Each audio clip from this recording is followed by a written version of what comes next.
guys, sampai di sini. Dan di video kali ini kita akan membahas cerita dari Super System. Tapi sebelum mulai ceritanya, gue mau berterima kasih dulu nih bagi kalian yang udah mensupport channel ini melalui donasi, mau super thanks ataupun saweria. Yang pertama ada dari Anur Bayu, katanya semangat terus bang. Oh iya, minal aidin wal faizin ya bang. Siap, pasti semangat terus dong. Minal aidin wal faizin juga ya.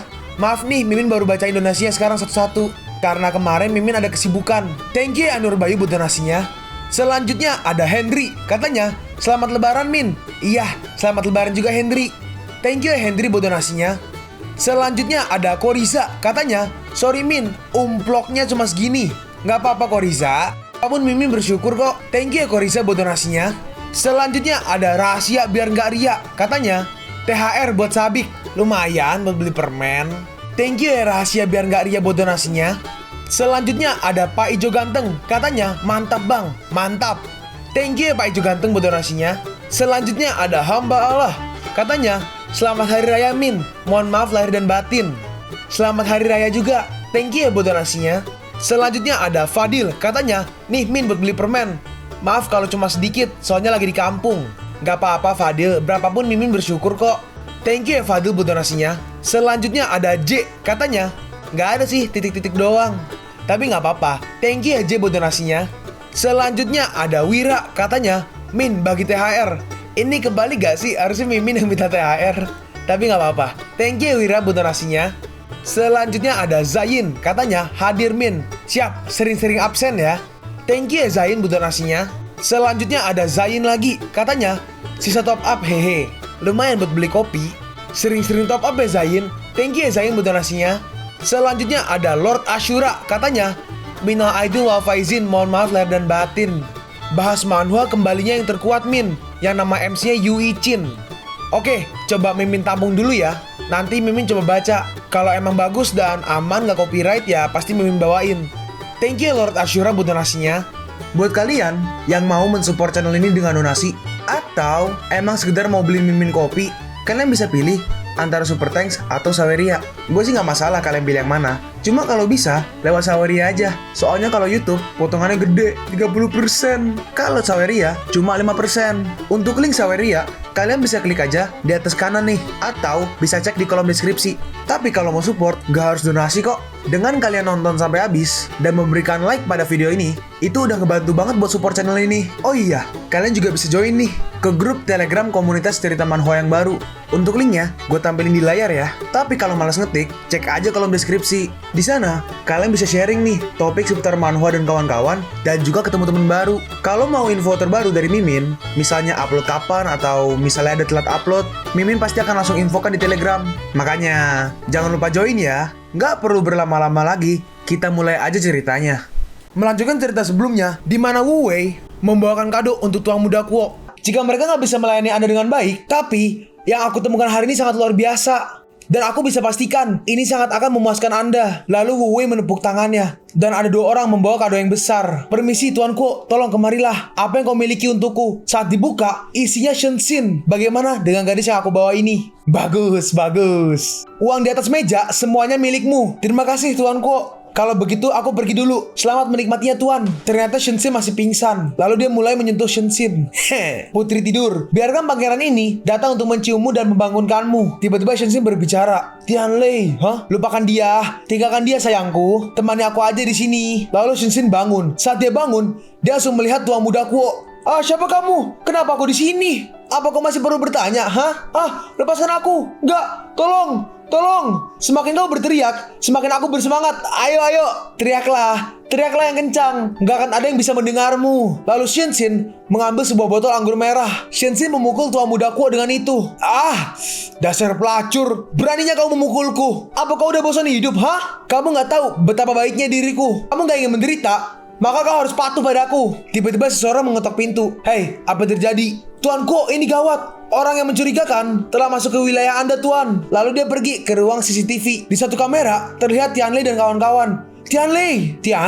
Jadi pria itu pacarmu? Dia terlihat biasa aja. Emang apa yang kau lihat darinya? Tianlei itu luar biasa. Dia adalah seorang pahlawan yang hebat. Dia mengusir para zombie yang menyeberang pangkalan sebelumnya. Kalau kamu gak ingin mendapatkan masalah, sebaiknya kau lepaskan diriku sekarang. Kalau tidak, Tianlei nggak akan melepaskanmu, pahlawan.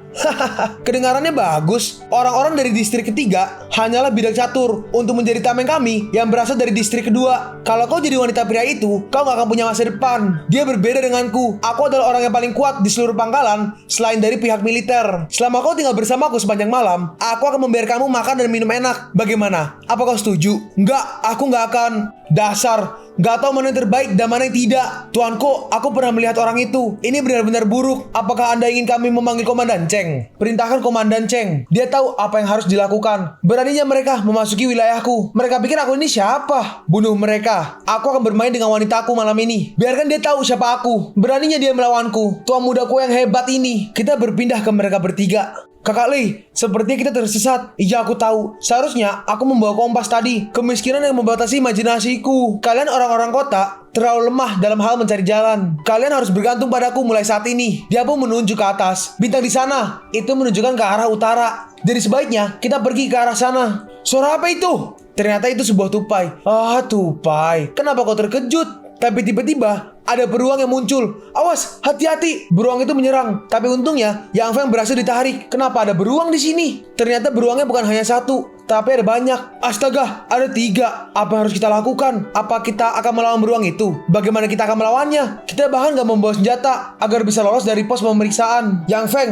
bukankah leluhurmu adalah Bisgat Titian? Apa kau bisa menangani mereka bertiga? Hei, aku cuma manusia gunung, bukan pengikut Soul Beast Soul Land. Dan lagi ini adalah beruang. Mereka pada dasarnya adalah monster. Bahkan rahang mulutnya aja lebih besar daripada kepalaku. Ayahku pernah berkata, kalau ada satu cara agar kita bisa selamat dari beruang ini, yaitu pura-pura mati. Wah, dasar bodoh. Tentu aja itu gak berguna. Mereka bertiga pun lari. Pergerakan mereka dipantau oleh CCTV.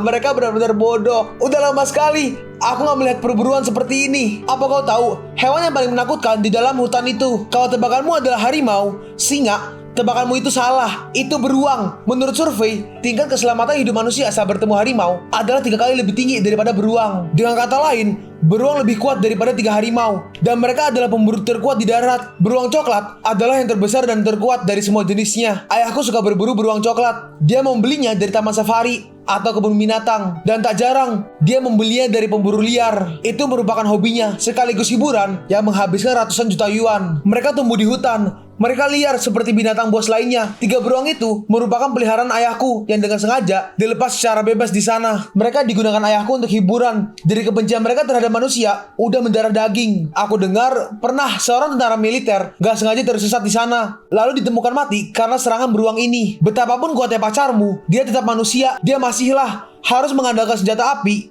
untuk melawan 3 beruang itu. Kau bisa lihat betapa senangnya ketiga beruang tersebut hingga mata mereka sampai merah. Lihatlah, mereka akan tercabik-cabik dalam 3 menit ke depan. 3 beruang itu terus mengejar mereka. Aku udah gak kuat lari lagi. Dalam hati Tianlei, kita gak bisa terus seperti ini. Jika begini terus, lama-lama kita akan tertangkap oleh beruang itu. Ngomong-ngomong, aku gak yakin apa benda itu ada. Sistem, buka sistem shop. Bagus, benar-benar ada. Awas, ternyata ada beberapa perangkap beruang. Dan beruang itu terkena perangkapnya. Berhasil, kita selamat. Apa yang terjadi? Beruang itu terkena perangkapnya dan mereka berhenti bergerak. Apa yang terjadi? Bagaimana bisa ada jebakan hewan di sana? Aku nggak tahu. Sial, beritahu mereka untuk bersiap. Kita keluar dari hutan. Lihat, lalu akhirnya mereka menemukan sebuah rumah. Itu adalah villa keluarga Kuo. Tuan, mereka datang kemari. Udah aku katakan, Tianlei sangat kuat. Bahkan gak sampai 3 menit, dia telah tiba di sini. Jangan terlalu senang dulu. Ini hanyalah keberuntungannya aja. Selanjutnya, gak akan ada yang selamat.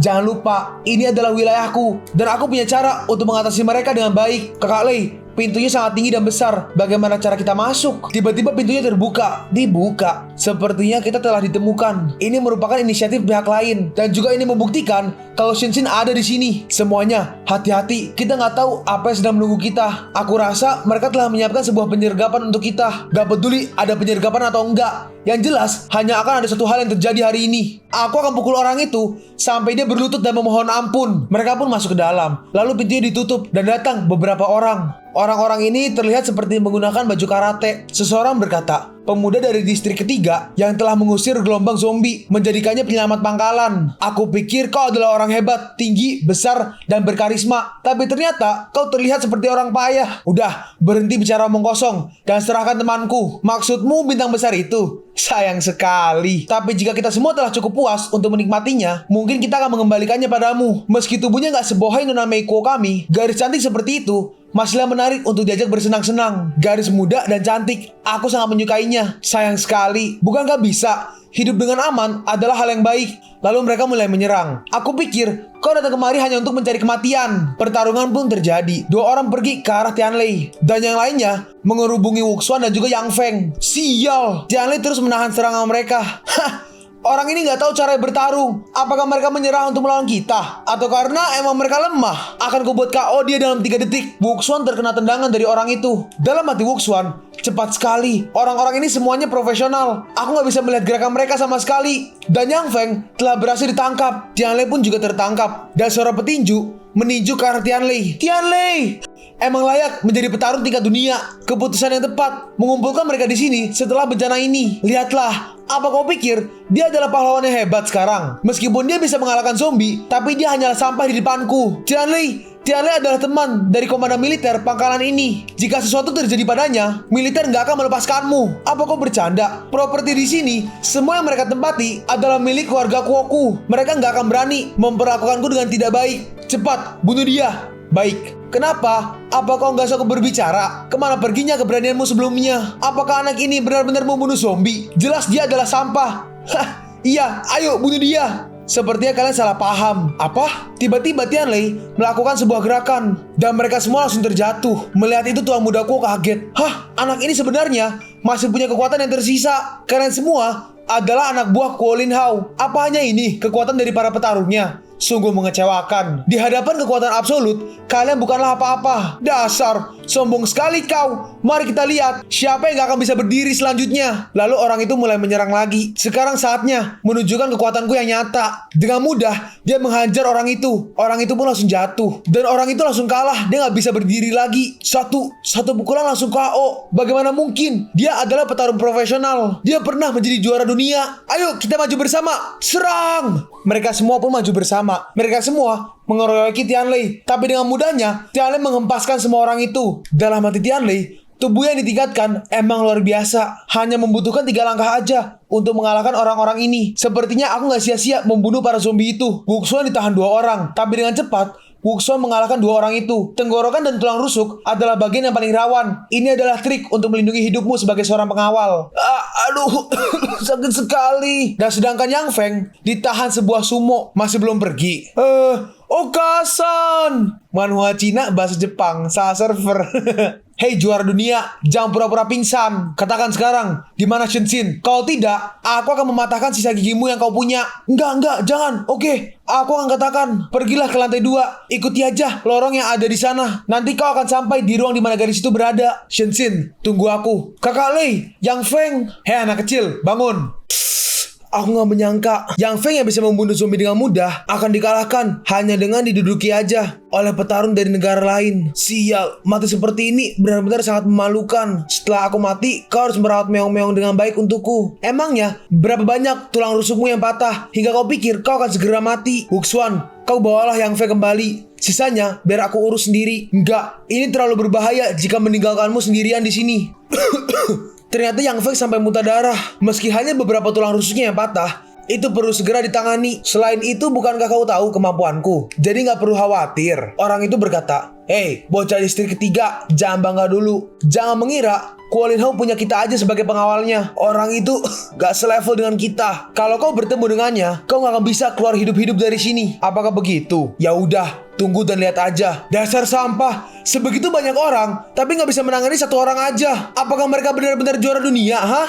Bahkan Pang Tong yang kuat mudah sekali dikalahkan olehnya. Aku ingin uangku kembali jika seperti ini. Lihat kan? Bukankah aku udah mengatakan sebelumnya, anak buahmu itu gak ada apa-apanya dengan Tianlei. Diam, dasar jalang. Jangan berani-berani menghinaku. Shensin pun ditampar. Biarkan Ah Sing bersiap. Aku berubah pikiran. Aku ingin dia hidup-hidup. Siap. Aku akan mematahkan tangan dan kakinya di depanmu. Akan kubuat dia menjadi seekor cacing. Dan lihat bagaimana kau akan menangis meratapinya nanti. Tianlei pun masuk ke dalam villa itu.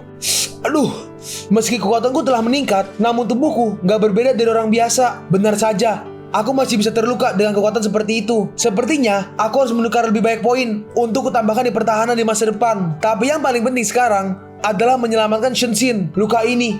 Jika aku mengakhiri pertarungan selanjutnya dengan cepat, maka itu gak akan jadi masalah. Dia pun masuk ke dalam sebuah ruangan. Ruangan itu kosong, tapi di belakangnya ternyata ada seseorang.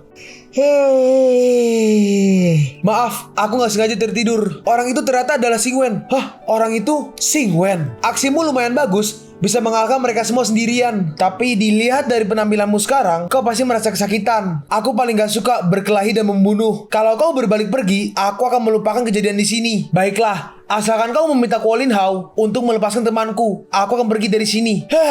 Ini gak mudah ditangani. Pekerjaanku adalah menghasilkan uang dan mengamankan ancaman yang sedang terjadi. Jika itu permintaanmu, aku gak bisa melakukannya. Karena itu berada di luar pekerjaanku. Kalau begitu, berhentilah bicara omong kosong. Tianlei pun mulai menyerang. Aku belum selesai bicara, kenapa kau malah menyerangku? Aku gak punya waktu untuk mendengar omong kosongmu. Hei, jangan terlalu kasar. Kalau kau menendang pinggangku sekarang, aku takut pinggangku akan patah. Tidak kena. Dalam hati Tianlei, apakah ini orangnya yang dikatakan oleh orang asing itu? Dibandingkan dengan orang-orang sebelumnya, dia gak punya kekuatan ofensif. Dia hanya tahu cara bertahan aja. Atau dia sedang menunggu kesempatan. Terlepas dari itu, Shenshin masih menungguku. Untuk menyelamatkannya, aku harus menyelesaikan ini secepat mungkin. Tianlei mengeluarkan serangan pukulan, tapi serangan itu berhasil ditahan. Apa? Ditangkap. Lalu dengan cepat, orang itu lompat dan menggunakan pisau, dia menyerang mata Tianlei.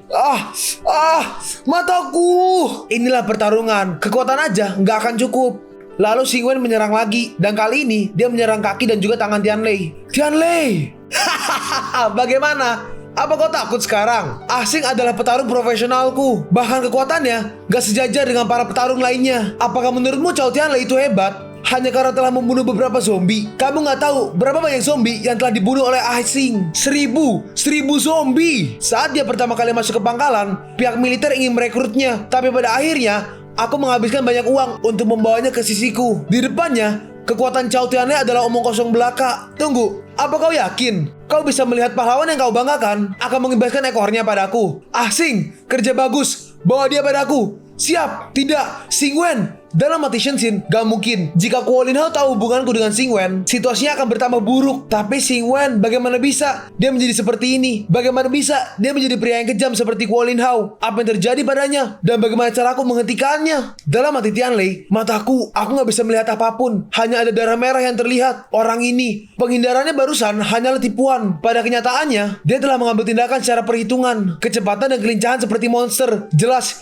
itu bukanlah sesuatu yang bisa dicapai manusia normal. Mungkinkah sistem bantu aku memverifikasi apakah orang ini mutan? Lalu sistem mengecek. Sistem memberitahu kalau nggak ada virus terdeteksi. Dia adalah manusia. Jangan melakukan upaya yang nggak perlu. Aku akan memberikan akhir yang bahagia padamu. Sistem memberitahu, nggak perlu panik. Tubuhmu punya kekuatan untuk menyembuhkan diri sendiri, tetapi butuh waktu. Yang harus kau lakukan adalah bertahan agar penglihatanmu pulih. Sederhananya sekarang, aku nggak berbeda dari orang buta. Bahkan aku nggak bisa melihat lawanku. Bagaimana bisa aku melawannya? Sistem melanjutkan. Jangan lupa, meskipun kehilangan penglihatan untuk sementara waktu, kau masih punya 4 indera lainnya. 4 indera? Iya, indera penglihatan, pendengaran, penciuman, perasa, dan sentuhan. 5 itu adalah panca indera seorang manusia. Tubuh manusia dapat melihat lingkungan dan berinteraksi melalui indera ini. Setelah tubuhmu berevolusi, kelima inderamu pada dasarnya lebih baik daripada orang biasa. Selama kau berkonsentrasi, kau bisa menggunakan keempat indera lainnya. Dan itu bisa membantu menangkap gambaran visual lingkungan di sekitarmu yang sekarang gak dapat kamu lihat dengan matamu. Lalu Xingwen pelan-pelan jalan menuju Tianlei. Dan Tianlei menggunakan indera pendengarannya. Xingwen datang ke belakang Tianlei. Saat dia menyerang, Tianlei langsung menghindar. Apa kau berniat melarikan diri? Menarik, orang itu menyerang lagi. Bagaimana dengan ini? Serangan kedua berhasil dihindari oleh Tianlei. Dan serangan-serangan selanjutnya juga berhasil dihindari. Fokus. Sistem ternyata benar. Meski nggak bisa melihat, getaran dan aliran udara dapat dirasakan dan juga didengar oleh telinga. Selama aku berkonsentrasi, aku bisa merasakan posisi gambarannya dan bahkan lintasan arah serangannya. Nggak ada yang bisa disembunyikan. Lalu Tianlei berhasil menangkap orang itu. Aku menangkapmu. Dan Tianlei dengan cepat langsung membanting Xingwen. Dan Tianlei menahannya. Apa kau menggunakan pendengaran untuk menentukan posisiku? Tapi masih terlalu dini untuk membanggakannya. Lalu dia menyerang Tianlei dan serangannya berhasil kena. Xingwen pun dengan cepat mundur. Ini pertama kalinya aku bertemu lawan sepertimu. Sepertinya aku juga harus serius. Aku baru aja meremehkanmu. Pertarungan yang sesungguhnya baru akan dimulai. Lalu Xing Wen mengeluarkan banyak bola untuk mengalihkan perhatian. Tianli tetap fokus dan Xing Wen pun maju. Di mana? Xing Wen mencoba berpindah-pindah untuk membingungkan Tianli. Tapi Tianli berhasil menebak gerakannya. Dalam hati Xing Wen, apakah dia sama sekali nggak terganggu? Tianli hampir berhasil menangkap Xing Wen. Orang ini, dia lebih cepat dari sebelumnya. Gak ada gunanya. Aku gak akan kalah untuk kedua kalinya dengan cara yang sama. Lalu akhirnya, mata Tianli mulai pulih. Mataku bisa melihat. Ada pepatah yang mungkin belum pernah kau dengar. Dalam sebuah pertarungan, kecepatan adalah segalanya. Telinga gak lebih dari mata. Walaupun kau tahu posisiku, tubuhmu gak akan mampu untuk bereaksi tepat waktu. Menyerahlah. Xing Wen menyerang dari belakang. Mungkin kau juga nggak mendengarnya. Kau akan kalah jika terlalu banyak bicara. Sebelum serangan Xing Wen sampai, Tianli berhasil menendang bola Xing Wen. Kena! Bolanya pun pecah. Aduh, gila. Pasti mules banget nih. Hei, apa yang sedang kau lakukan? Alat untuk membuat keturunan keluarga Shenku. Kau, kenapa matamu bisa melihat? Pisaumu kurang tajam. Kau hanya menggores kelopak mataku aja. Mana mungkin aku beritahu kalau aku punya kemampuan regenerasi. Terus kenapa kau melakukan ini? Kau sangat tercela. Aku nggak punya waktu untuk meladenimu. Beristirahatlah di sini. Berhenti. Siapa yang mengizinkanmu pergi? Dasar bajingan, kau berhasil membuatku marah. Aku gak akan bernama asing jika aku sampai membiarkanmu keluar dari sini. Xing Wen pun mulai menyerang lagi. Cao Tianli belaka. Gak ada yang mengatasinya. Aku gak percaya dia gak bisa aku atasi. Mulailah menggunakan itu. Tapi tuanku, menggunakan secara pribadi melanggar aturan pangkalan. Jika seseorang tahu, omong kosong. Aku gak percaya ada orang yang berani melawanku. Tuan muda Kuo Lin Hao. Baik tuan. Orang itu pun mengaktifkan sesuatu. Ternyata itu adalah minigun. Kalian pun sampai di penghujung video ini.